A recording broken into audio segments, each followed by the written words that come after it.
David Carr, welcome to the public. Pleasure to be here with you. I want to get to some larger questions about journalism, but first I want to ask you about sort of your own interesting path into where you are today at the New York Times. It's certainly a rather unlikely story. You wrote a memoir, 2008, The Night of the Gun, where you talk about your addiction to crack cocaine and your years in Minneapolis, both starting out as a journalist, getting deeper into drugs, and then finally reemerging. Now, you came from what sounds like a relatively normal family background in the suburbs. Do you remember the first time that you did drugs, either alcohol or cocaine, and sort of really took to it and knew right away that might have been trouble? When I was 4 years old, I liked to spin around, get dizzy, and fall down, and that sort of desire for an altered state never left me, and I was sort of agnostic in terms of how I achieved it. I think the technical pharmacological term is garbage head, and just whatever would make me feel different sounded good to me. And it seems like from high school, you're always open to the next thing. You'd try, smoking and then alcohol, and then it would lead to the next seeking for the high or new experience. Yeah, I don't think that's all that unusual. I do think that, every drug is a gateway to the next. We've seen, a prescription pill epidemic in the United States, followed by a heroin epidemic that's had devastating results, and people will morph and elide their needs based on supply and demand and what's available at the moment.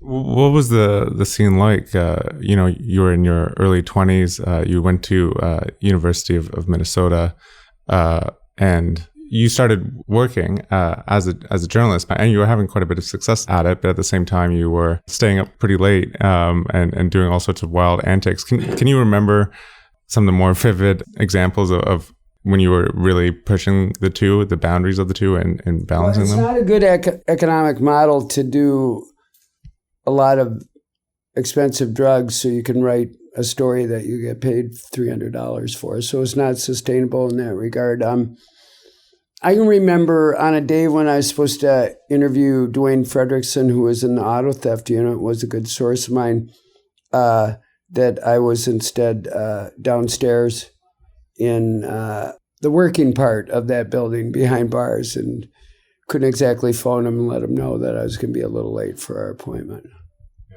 Just a sec, though. That's as much as I'm going to give you about that stuff. I don't want to really frolic around in that shit. I wrote a whole book about it, and I don't want to keep going on that. Okay. Okay. Can I ask you one? Yeah, you can. But it's just you got to realize this bores the shit out of me. I wrote a whole book about it. So we can talk about it a little bit more, but I've done a few other things. I've raised a family by myself. I've run newspapers. I've worked at a couple newspapers. And what is the most interesting thing to you is not the most interesting thing to me. So go ahead. I wanted to get to all that. Yeah. I just wanted to give some context first. Yeah, I got it. Okay. You can ask away. What else do you want to know? Okay. Well, sorry if I'm just trying to establish context before we go on to other things. Yeah, I get it. You're doing your job. I'm doing mine. Well, I appreciate how tough you are. That's certainly one thing that you see throughout your reporting life. I think you. What other part of my textured past would you like to talk about, Kevin? Well, I more wanted to ask you about some things that struck me in reading the memoir. Maybe the more abstract things. Sure. And if you don't want to talk about them, you can. It's okay. You can let me know. It's okay. The central premise of the book Right. is that memory is not to be trusted. We, as humans, we do all we can to keep dissonance at bay. We tell this makes me happy that it was one of your takeaways from the book, because it's something I spent a lot of time on. And I mean, I don't think you would have even wrote the book if it wasn't for that. I mean, throughout you're so self-conscious about the idea of the. I wrote the book because I had a couple of daughters going to college, and I thought it would be a commercial book, and it was one I could write. And I thought the sort of conceit that you're talking about is that memory is often in service of the person telling the story would be enough to kind of pull it out of the mire of sort of junky literature and make it an okay thing to like work on, an honorable thing to work on. Why were you so self-conscious? Like throughout the book, it's so clear that you don't want to just add to the pile of sort of addiction books out there or sort of redemption stories. Had you read a lot of those books, or was it just through telling your story repeatedly that you didn't want to add to the wave of that, the tremendous collection of that? Well, I mean, the last interview I did for the book was with my daughter, Megan, who was 17 at the time. And I did what you and every other journalist does at the end of every other interview and said, well, is there anything we should talk about that we haven't talked about? And she said, yeah, let's talk about you doing this book. I was like, okay, let's talk about me doing this book. What do you think? And she said, I just never thought you'd do a book like this. And I said, oh, really? Why? And she said, I didn't think you'd find catharsis in it. And it was just like an arrow right into my forehead because I really didn't. I didn't have a epiphany, and it was redeemed by the reporting, and there may have been an act of amendation and going back and talking to people, but it's so narcissistic per se to write about oneself. And I certainly have a strong opinion of self and think I'm fabulously interesting, but at a certain point, it's just like enough with you. Enough with your flapping around, enough with your toing and froing with all these mood-altering chemicals. And that's the feeling when I have when I look at my story or other people's story is just at a certain point you want to step in and say, hey, I got an idea. Why don't you quit sticking things up your nose? How about that? How about if every time you drink beverage alcohol, you go to jail, maybe you don't drink it? How about giving that a whirl? You know what I mean? You just, at a certain point, you lose patience with the character you're either writing about or reading about. There was this one moment, I think you're interviewing your ex-wife, Kim, and she sort of pushes back at you saying, like, I don't want to talk about this. And you mentioned you sort of respect her for this. Well, yeah, I mean, think about it. You're going, I'm reporting in Minnesota, which is basically southern Canada. And so everyone wants to be sort of nice and friendly and seem like they're going along. But if you talk about what I'm doing, I'm saying, I was a fulminating addict. I threw shrapnel into the people around me, including you. And I noticed that big giant scab you have on your shoulder. Do you mind just tearing it off and talking to me about it? And she's like, no, I've gotten you out of my life. That's where I like you. And I'm not going to indulge your narcissism one more time for the sake of this book. But a lot of other people did talk to me. And you know what? Just as I was willing to do the book, it's consistent with sort of who she was and what she was about. And she had truly moved on. So yeah, I did have respect for her. And the thing is, as you probably noticed, just because somebody's asking a question doesn't mean you have to answer it. Just because somebody wants to roll around in the frolic of my worst bad old days and tell me about that caper or this or that doesn't mean I have to answer it any more than she does. You know what I mean? The polite thing to do is just be straight about it and come correct. So I mean, I'm happy that the book exists. And as somebody who works in the news business where things go by really, really quickly and zoom by, having something permanent, having a hardcover to stare about, people told me that will give you comfort, that will make you happy. And you know what? It does. I think it was a commercial success for me, if not my publisher. I don't think, my publisher did great on it, but it's on the list for 5-6 weeks. It was satisfying for you in terms of that you have, it's sort of like a body of work, a long form thing you did, or do you mean something else? Well, it's something that stays put. It doesn't move. It's not like... Go down like the memory hole kind of with a weekly column? You file to the web. I'm on the front page of the New York Times today, but we're already talking about what I'm going to do tomorrow. That stuff just goes by so quickly. And my book, even though I haven't read it, I haven't sat down with it and read it, at a certain point I'm going to. And I know from recollection that there's certain parts of it that I'm deeply proud of. It. There's things I would change about the book. I would, in retrospect, write a shorter book. I got an edit from a friend late in the process where I could have pulled 80 pages out of it. I think it would have been stronger. But, in the main, yeah, I'm pretty proud of it. It's well voiced. I've received, I'm sure, over 10,000 pieces of correspondence about it over the years. I still get a letter every third, fourth day about it. But the questions are, why is my brother dead and you're alive? And of course, that's not one I can answer. It's just a math thing. It's a weird, am I stronger? No. Am I luckier? Well, manifestly, yes. But did I do something, or did people around this person, around me do something? How do you make the magic come and save whoever's in the, when somebody in your life is addicted, it's like you're looking for a form of exorcism. It's just like this. I know underneath this there is a kind and true person, but I can't see them anymore. And so people want an answer about, how do I access that person? How do I pull them back from the brink?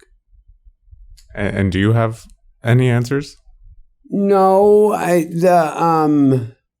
of the most interesting things you say, which is very true, is that whether you've recovered or not, you only have the same vocabulary to work with. That things are okay now. I'm doing better. I'm going to meetings. It's the same thing an addict would say either before or after they've actually managed to come out the other side. That's part of the asymmetry of the illness, is that you're dealing with somebody whose their sole purpose is getting and finding of mood-altering substances to make them high. It turns them into a sociopath who will say and do anything. And then once they really are about something, they're saying those same things, only they happen to be true. And so it's like, are you telling me the truth now? Are you telling me the truth now? Or most frustrating of all, how about the person who's totally authentic and believing in recovery, and then something comes along and they're not? I do a small amount of, service to other people in addiction, and you meet some people and say, man, you're hopeless, and they will surprise you. And then you meet some guy or some woman who seems like they are the best and likeliest person to shake loose of this grip. And they turn into someone falling down a stairs, and you just can't save them, and they end up dead. And you went to, I think, 4? 5, yeah. 5. It was on the 5th that you actually sort of made it through recoveries or rehabs. Yeah. I was in the booby hatch for 6 months. It's a therapeutic community. I had newborn children waiting for me in foster care whose mother had her own struggles with addiction. Stakes were high. I was tired, 34, been in the life for a while, washed out of my profession, at odds with my family, pretty much flat on my ass. So I didn't really have any other move but to get sober or die. And do you think, in the story you mentioned your twins coming along while you're in the throes of addiction with your, at the time, girlfriend. Do you think if it wasn't for that, you would be able to get through, or do you have any idea? I don't know, because if you watch television, you see people with these adorable young children who do meth until all their teeth fall out, lose custody of their children. Am I of sterner moral character than they are? I don't know. There's aspects of addiction that are just mysterious. I feel no moral or intellectual superiority to any of those people there, but for the grace of God. And I'm not a first-time winner in recovery. I've fallen down before, so I have very little sort of arrogance, and I'm basically running scared. That's how I'm staying sober. Well, you actually had a relapse for a few years. We started drinking again, and you said part of the reason you wanted to write the book is because to go through that again, or to think that would be okay, you've obviously done a lot of forgetting. Yeah, they say addiction is the built-in forgetter. I don't know. There's a lot of self-rationalizing in that book about why that book is written. It's just, as you noted, you're seeing somebody do something very self-consciously that they said they probably were never going to do. And they're doing it anyway. And they're doing it probably mostly for commercial reasons and some artistic, journalistic reasons. But yeah, I was a little embarrassed about it. I'm not anymore, though. I mean, I think the book is good. I think it's done some good. I think it's artistically a success. I've read the excerpt that was printed in the Times Magazine. I can't even believe I wrote it. Some of it's just amazing. But it hasn't left me hungry to write another book, I'll tell you that. People keep asking me, when's the next book? And I don't care if it's about me or somebody else. Books are hard. They are hard. And I'm going to be teaching at Boston University next year. And I think that's probably more a better use of my time than going back at a book. I thought doing a book was super lonely and super hard. Back to the idea of memory, which is what I was originally asking you about. Before you started writing this book, were you already as suspicious of memory and how we tell our own stories as you clearly are through the voice that comes out in the book? Or were you surprised by how much we lie to ourselves and how we shape our own narratives in order to make it acceptable? No, I mean, I was kind of a lifelong bullshitter, so I was not surprised that every story is gilded or bent in certain ways. I mean, I'll give you an example. When I got serious with Boston University, I actually called back to the University of Minnesota to make sure that I actually graduated. And it wasn't just a story that I told people and you could say, well, you'd remember if you graduated from college. Maybe not, though. Those are busy times. And a lot of people who get like busted for padding their resume and stuff like that, they really believed that they graduated from college. They've just told the lies so many times that they just, after a while, they believe it. Of course it's true. There's been a couple of CEOs or something that were taken down by that. Yes.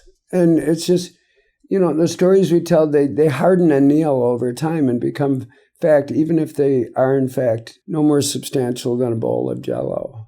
One thing that occurred to me when I was reading that, connected to a column you wrote about Glenn Greenwald a few months ago, this past summer, and sort of the attacks that were levied at him by certain journalists in the mainstream press. I mean, and their outrage was quite vicious. Like one was saying, I look forward to defending the eventual drone strike against him, or I think it was Edward Snowden, perhaps. But I was wondering, like, as we also tell lies to ourselves in order to make the truth acceptable, do you think that's true for institutions and maybe as a country or as a society too? Do we also engage in the same sort of self-mythologizing and the stories we tell ourselves? Because it seemed like it was such a visceral reaction from some of these journalists against Greenwald and Snowden. Well, I think there's a fundamental sort of reflex in humans to go after the other, the one not like yourself. And here you have this guy, swinging out of the trees, literally. He's in Brazil, and he's Greenwald, that is. And coming up with what seemed like a fairly improbable story of wholesale government surveillance on the people it's sworn to protect. And it's like, well, A, that can't be true. B, he must be a liar. Or C, he must be crazy or ideologically motivated. That all sort of follows, except the problem is it's a true story. Pretty well told, too. Won a Pulitzer, right? I mean, were you surprised by the reaction by columnists in the New York Times and in places like NBC? No, I mean, they were saying he should. People were musing openly. He should be prosecuted. He shouldn't necessarily be protected under the First Amendment rights. Well, the whole desire to get into the taxonomy of who is not a journalist is an attempt to preserve status. It's an attempt to preserve hierarchy, and that's legacy stuff. And I'm just not into that. I'm into like the most interesting thing that's happening in journalism or in music or in film for me is always right now. And there was a new reality. It was upon us. There were denialists about it. They attacked Greenwald. And Glenn's a ripe target because Glenn loves to fight, loves to engage. And he, like all of us, has his own personal foibles. But I didn't think that parts of the craft well represented itself in accommodating themselves to what really wasn't a reality that was already upon them. And I think in that same column, it was interesting. You point out, you start with a description of someone who steals government documents and leaks them and is threatened with charges from the government. Turns out you're talking about Daniel Ellsberg with the Pentagon Papers back in the day. It seems interesting now that he's sort of almost universally revered figure, or at least there's not sort of the mainstream attacks against him at all. Whereas it seems like a pretty parallel example with Chelsea Manning and Edward Snowden are now in the same shoes that he was back in the early 70s or late 60s. Well, Chelsea Manning was a soldier, so I think that's a little different.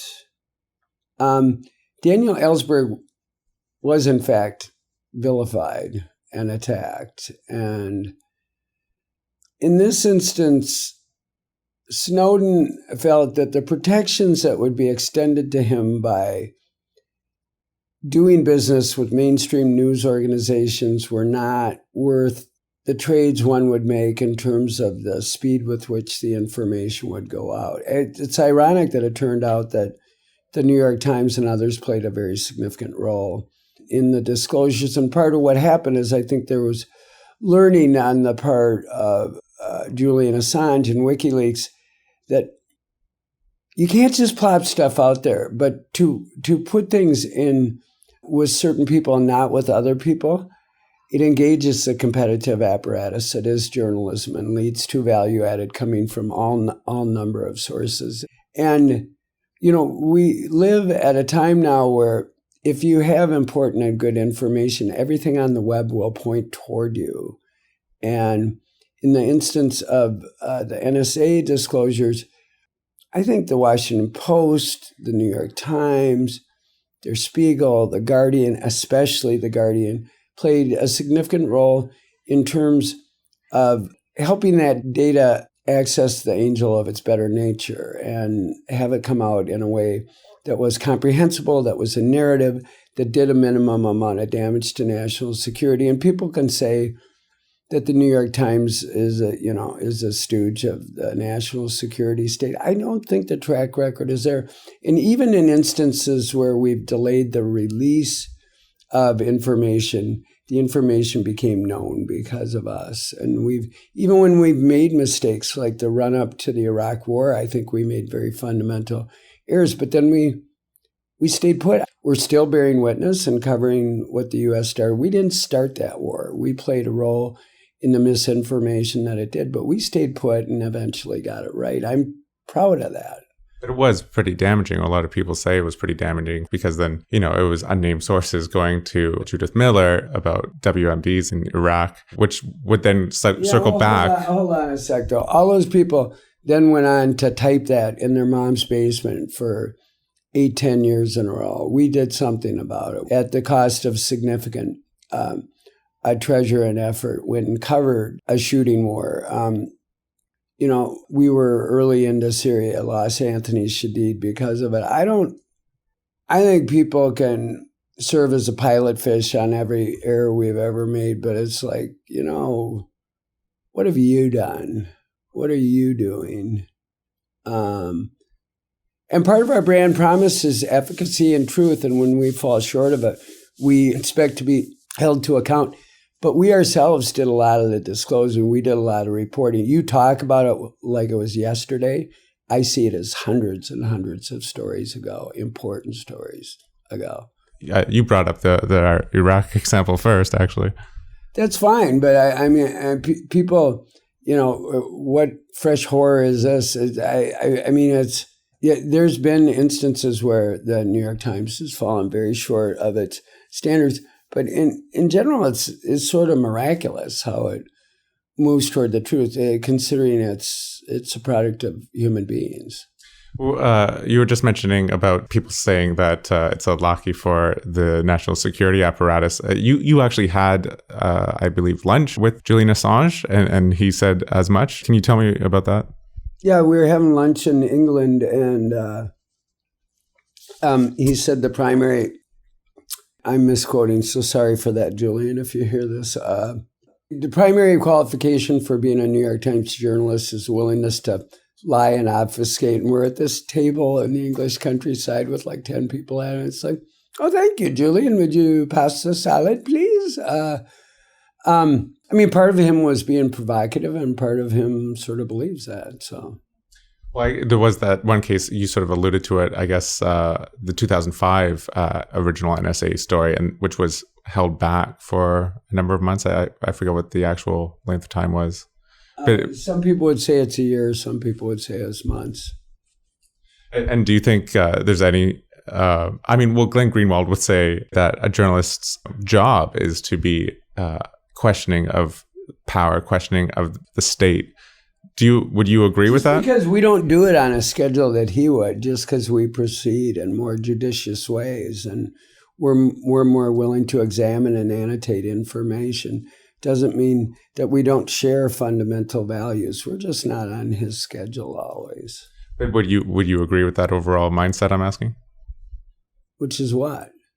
Which is that sort of the central philosophy or nature of journalism is questioning power and questioning authority and questioning state power. Yes, I do agree with that. I mean, this administration came in as the most promising to be the most transparent in the history, and it's addicted to secrets. It's criminalized journalism. It's operated in the most untransparent ways possible. It's aided and abetted the wholesale gathering of information on the part of the citizenry and left behind a turnkey state security apparatus. I think it's appalling. I've written as much, said as much. A lot of other people have too. Do you think it's had an effect, like the crackdown on whistleblowers and the Espionage Act? Like, have you seen a chilling? You would have to talk to national security reporters, but they would, if you did, they would tell you that their source base is dried up in horrible ways and that you can't blame them. It's like, what is the upside? A lot of times when a journalist calls you, it's like, this story could be great for me, but it might be horrible for you. So what really is the upside? You know what I mean? There's no commercial benefit. I mean, they could bring a variety of motivations to the table, but one might be that they don't want to bystand the truth, you know? What do you mean by that? I mean, our business runs on whistleblowers. Sources are the bravest part of what we do. We are Boswells to others' acts of courage. And absent the willingness, I've worked on a couple of fairly hard stories lately, and people have helped me. And if nobody talks to me, I just am not that intrinsically an interesting writer. The whole world of speculation, I don't believe in, seeing what's on the web and just putting a little more top spin on it and calling that journalism. That doesn't feel like journalism to me. Even though I write a column, I try and report it. I try and find people who are smarter than me, who know more than me. You know what I mean? Well, that seems to be one of the central problems right now, central dilemmas, is that so much of what is online and what gets a lot of hits is sort of repackaged reporting. You've made this point for New York Times reporting, and there's a report that just came out sort of commissioned by the masthead here, looking at trying to increase digital reach and making it a digital first news strategy. And as an aside, they say, people are making money repackaging New York Times news, New York Times stories on other websites. Could you talk about this seems to be one of the central dilemmas. If there's going to be original on the ground reporting, I mean, it's expensive to do original on the ground reporting, and if people can get more views from just repackaging it, this seems like it's a big problem. I actually feel pretty good about long-term prospects. You get a piece of news that no one else has, the world will point to you. The other thing that seems as kind of a moat around our business at the New York Times, at least, is you can't replicate an audience that's 800,000 people who paid to digitally subscribe to the web, that people vote with their feet. And yeah, stories get kidnapped and then search optimized by other people, but I think we're getting better at that. And I mean, if you look into Twitter about every second is carrying information, some kind of link from the New York Times. So what looked like an enemy is maybe either an enemy or some kind of frenemy, right? So do you think it benefits the New York Times even when, a story is repackaged elsewhere? Well, there's been changes in levels of attribution. I mean, Huffington Post used to just pick our pocket and keep moving. I think the attribution in their stories has moved up and be more meaningful. I mean, the purest form of aggregation is Matt Drudge. He just puts a link up, and that's it. And it's in ancient HTML, but it's very effective. I have a story that's linked on Drudge right now, and it's just like, whoa! I bet you he's melting our servers. I mean, the argument has always been, we're marketing your information, but if you run the 4 salient graphs with the summary, with a tiny little link at the bottom, I think the technical legal term for that is not aggregation, it's theft. So, and we've been trying to encourage best practices. And in my own work, I really try and be good about the outbound links to information that I wouldn't have but for other people. And if I'm doing something that includes significant aggregation, I like to be transparent about it. But if it's just depending on the goodwill of the people writing it, like you are with sourcing it, then it's not necessarily always a sustainable model. Well, I don't know. Sometimes when somebody steals something of mine and they do so in a fairly bald way and high-profile way that I think is, I'm more than happy to call them up and go thug on them. And I expect the same in return. And I've had those transactions with people. It's like, you're picking my pocket. No, you picked my pocket first. I'm just returning in kind. And it's like over time, I think the etiquette has improved. Right? One of the things that always strikes me in reading your column, or I'm often left thinking about, is sort of the balance of journalism between being a business and being something greater, a special kind of business. Like you just agreed, it's holding people in power to account. And that's a very important function in a society, a democratic society. And you did this recent column actually looking at what got the most views to certain sites like the New York Times website and to Time magazine. And I think to either Slate or Salon, but basically all of them were quizzes or really quite trivial stuff. Right. And it seems like there's a lot of that going around. I mean, anything that you attach a number to or put a quiz to, it seems insatiable to sharing on social media. And if it's not checked by some sort of almost philanthropic sense of, well, we need to actually do reporting and we need to... Yeah, you and I disagree on that. I just think that over time the gimmicks wear out and that true engagement, an audience that reliably tunes to you and you can market and ask for money, you're going to have good information that helps perform better in business, perform better as a human being, as a member of a civil society, as part of a cultural fabric. It seems if you don't understand that, or like I would agree with you. In fact, I at least I hope that's the case, that it sort of burns out, that if you're a website that just offers quizzes and 19 reasons for... Look at Gawker, look at Huffington Post, look at BuzzFeed. What did they do when they started making a few bucks? They started hiring reporters, a lot of good ones, by the way. Did they do that because they feel guilty? No, they did that because they know it's in their business interest.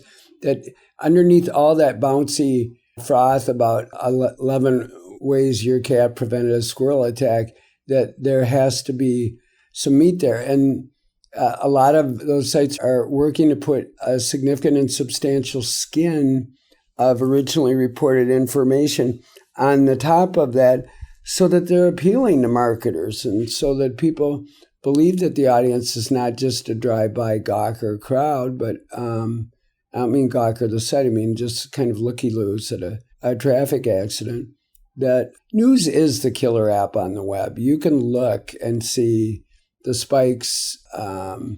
Yes, number one on our list was the quiz, but I think the second one was like a deeply serious reported investigation. So, and newspapers have always been a bundle of different kinds of information, a bundle of contradictions where you come for the box scores, but you stay for the story on the growing gap between the middle class and the upper class.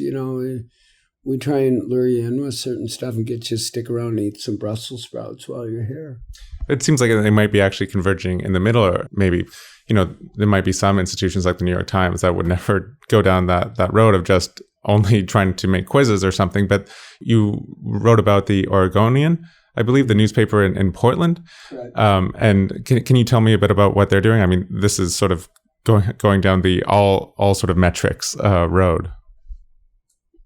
Yeah, I think that incentivizing people on exclusively on metrics, even the sites that are built strictly on traffic and eyeballs, quickly find that isn't going to work. People are going to burn out on it, and that human intervention and curation will also often lead to a better result.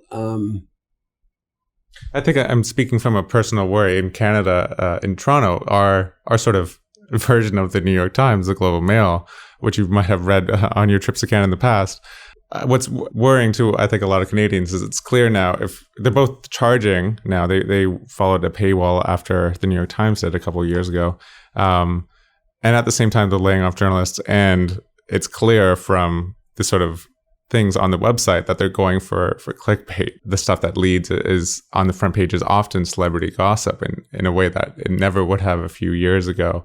I wonder why they have to do that, given that Rob Ford is a gift that keeps on giving. I mean, you can't come up with a better story than that. Well, the Toronto Star, of course, had the biggest scoops with that until recently. Well, they shared them with Gawker, let's face it. So it took the intervention of an American website that had no indigenous interest in the story to get the local media to examine the crack-smoking elephant in their midst.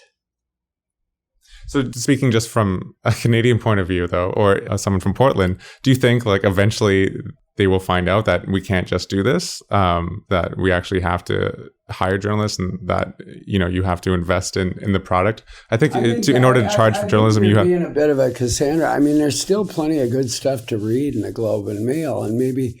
maybe you're one of these people like it's never as good as it was back in the day. You know what? It wasn't very good back in the day. So these are constantly evolving media organisms that probably go one way too much and then tack back the other way. And people always say, well, the LA Times is dead. It's been ruined by the Tribune company. When I go there, I'm always stunned by how good it is, not how bad it is. You also said that the sort of the idea for the story came from when you went to Chicago and you put 75 cents in the machine and you picked it up and said, what's happened? Chicago Tribune at the time was a manifestly terrible newspaper. Is it recovered? Some, no, I don't know. I haven't read it lately. Some people, the whole conceit of let's do more with less is dumb. We're not going to do more with less. We're going to do less with less. Let's be careful about what we do, seeing as we're doing less, and let's be targeted and smart. I think the LA Times is still a paper that uses its available resources to cover one of the most interesting beats in the world. Anybody who lives there hates the paper. You hear it over and over, how disappointed they are. I don't know. I just find it interesting when I get there and I read it. My hometown paper, the Minneapolis Star and Tribune, is like so much better than it used to be. You should hold it up as one of the few shining examples, though, and it was bought by someone who really cares about it. And cares about the state. Eventually, but the journalistic turnaround occurred under private equity owners, and they used basic blocking and tackling of consumer marketing and found out that consumers like good journalism. And the whole problem in journalism is not the little community papers or the great big papers. It's the papers in the middle, and find a way to renew and replenish regional dailies, either as newspapers or maybe that horsepower goes to other things. Maybe experiments like Texas Tribune or MinPost take over some of that reporting. It's going to be a smaller business. It's half again as big as it was when I started doing my media column in 2005. But I do feel like our toes are touching bottom. I really do. That doesn't mean fresh horrors won't come. You know, the fight in Philly, in Philadelphia, they're fighting over the newspaper. It's become a cat toy for rich people. The Star Ledger, which is, I live in New Jersey, is, you know, it's covering a game preserve of corruption and continues to cut reporters and may, in fact, cut circulation. But there are also countervailing forces and fresh green shoots of other original reporting. So do you think it's actually turning around? I mean, one of the things that you seem most concerned about, judging from your columns at least, is the covering of state capitals and what goes on there. And if it does, I don't know what the situation is in Canada at the provincial level, but in the United States, most of the money gets spent at the state level, and if state capitals empty out of reporters, there's no accountability. And yeah, it's a terrifying prospect. It's interesting you talk about how the Fort Lee story with Governor Chris Christie actually came about, and it was thanks to someone's, you know, sort of feet on the ground covering a beat for years that it was actually brought out into the mainstream. Yeah, Sean Boberg covers the Port Authority, which is right across from where we sit, and manifestly a terrible beat. Port Authority, interagency, interstate, mindless bureaucracy, and like one of the great stories of our time came popping out of there, and it's just because, you know, Sean asked some questions that were brought up by the traffic reporter at his paper. The Wall Street Journal came swinging in with amazing coverage. Good work begets good work. You accused me of being a Cassandra a bit earlier, and I want to tell you one of the things that concerns me and see if you think it says basically the same thing. You worry a lot for a young man, I just got to say. Maybe.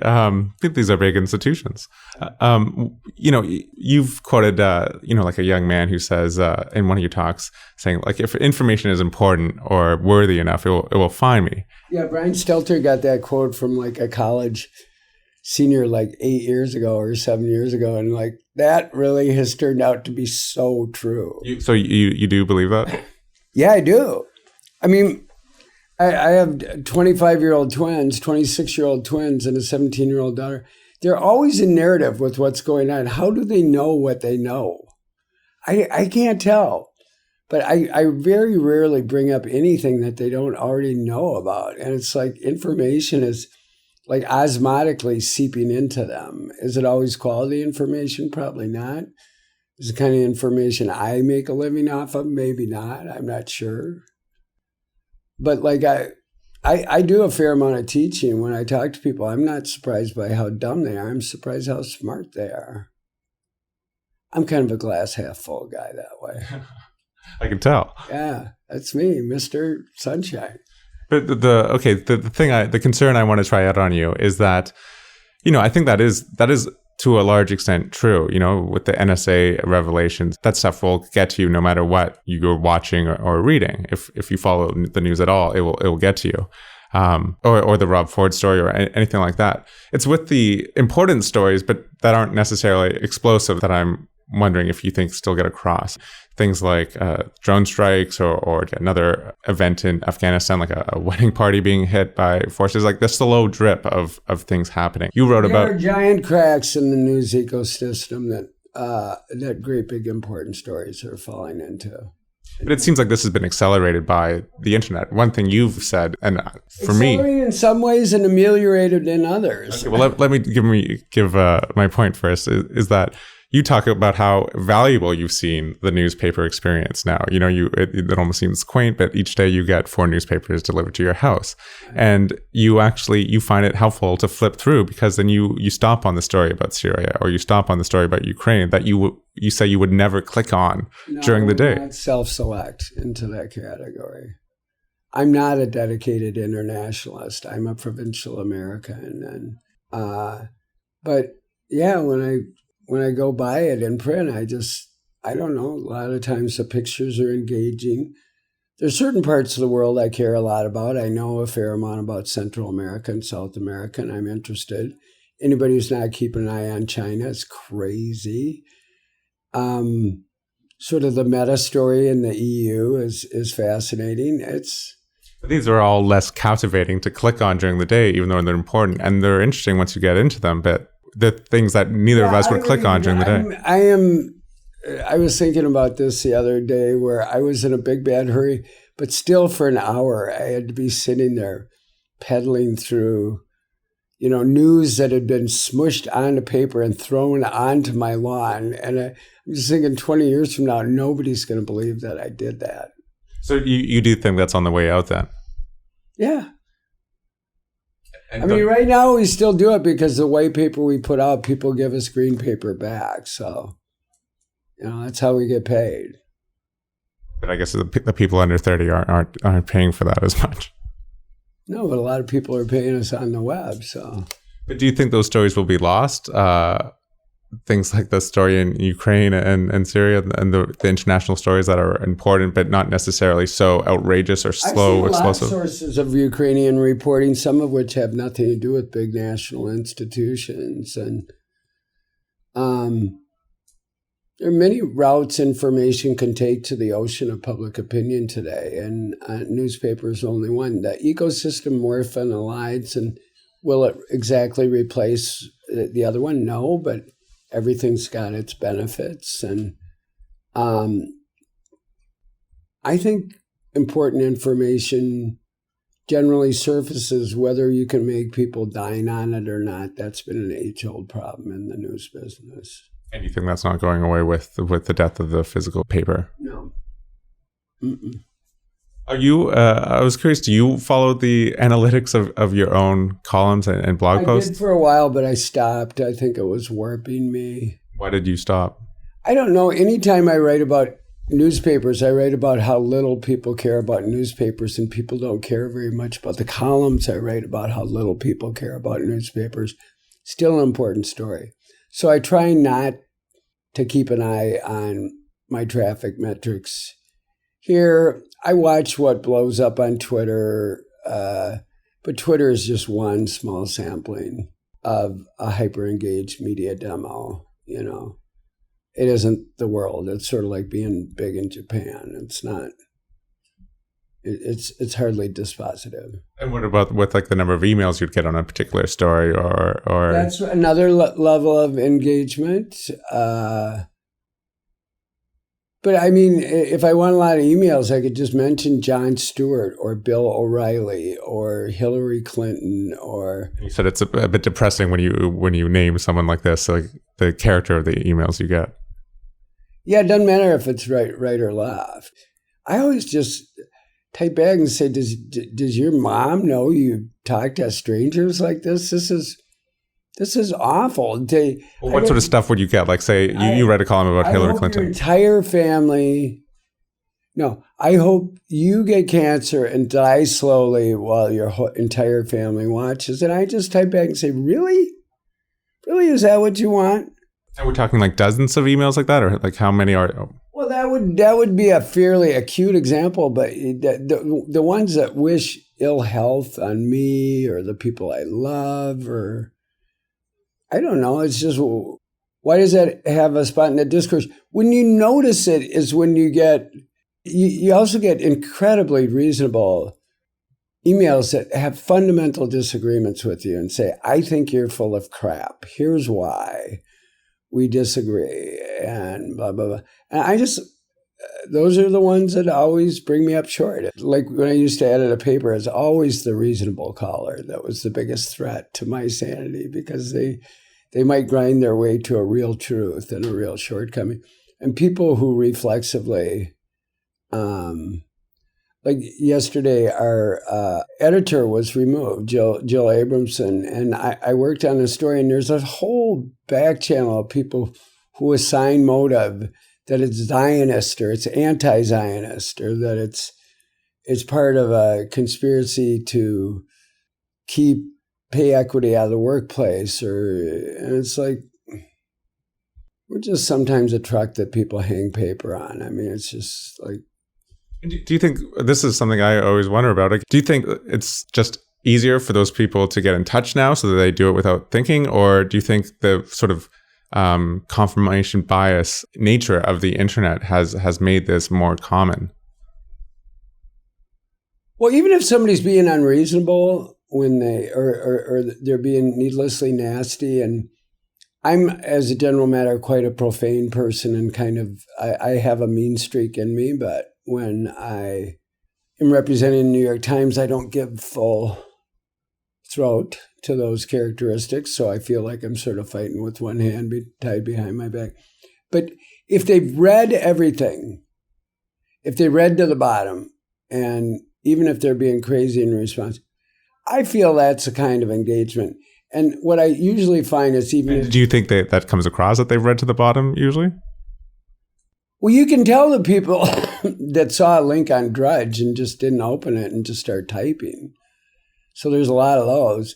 But then there's other people that, enter a column, enter a story, look around, don't like what they see. And here's the weird thing about them, though. If you engage them, thanks for reading and thanks for writing, and sorry you think I'm the biggest dimwit that ever walked the face of the earth. The case could be made. They always come back so much sweeter because they think they're shouting at nothing. They think there's no one here. Sometimes they are. If I get 800 emails, I can't read them all. Is it true, like I've read that if you get like 400 crazy emails, you'll actually respond to them all? Is that true? Yeah, it used to be the case, no longer the case. And what was the motivation in doing that? Well, that's the great web age that we live in.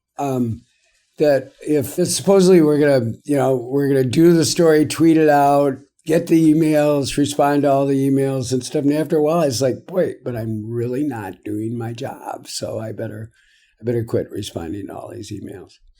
You mentioned diversity before, or I think before we started recording, how important you think diversity is in the newsroom. And I want to ask you, why is that? Is there something lost if it's just the brightest and smartest people from the Ivy League schools that get into places like the New York Times and the Washington Post?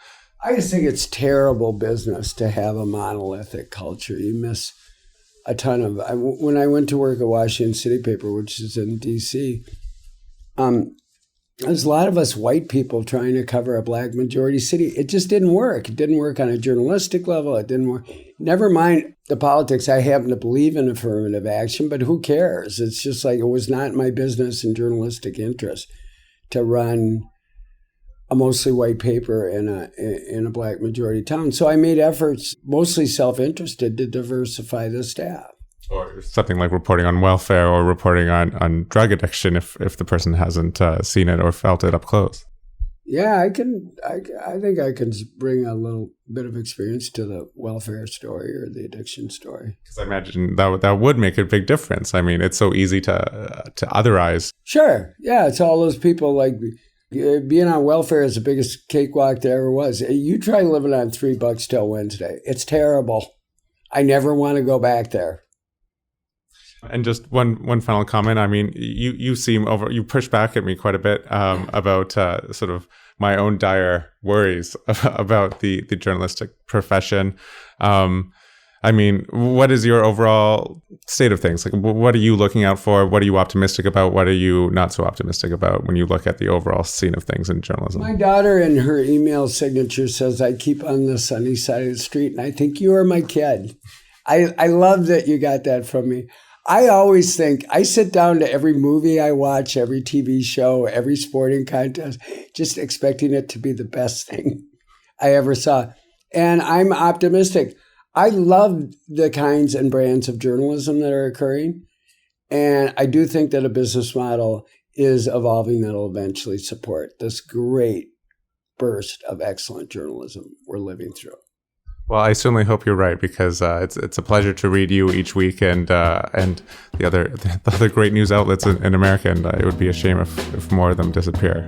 Great. Well, David Carr, thanks so much. Yeah.